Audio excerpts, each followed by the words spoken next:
নিচের কোন সংখ্যাটি 15 দ্বারা বিভাজ্য?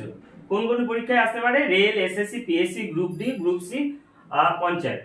দেখো এই অঙ্কটা করার জন্য সবার প্রথমে তোমাদের দেখে নিতে হবে 15 দ্বারা বিভাজ্য মানে সেটা 3, 5 আর 15 দিয়ে বিভাজ্য হলেও চলবে।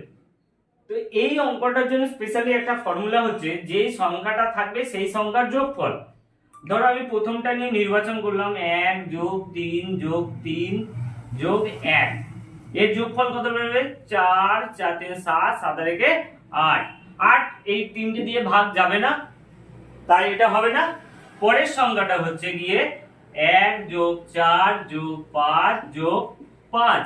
তো এটা যোগ করলে কত আসছে? 4 1 5, 5 5 10, 10 5 15। তো 15 কে 15 দিয়ে ভাগ যাবে, তাই এইটা হবে রাইট অ্যান্সার। বোঝা গেল? তো এইভাবে তোমরা এই অঙ্কগুলো করবে।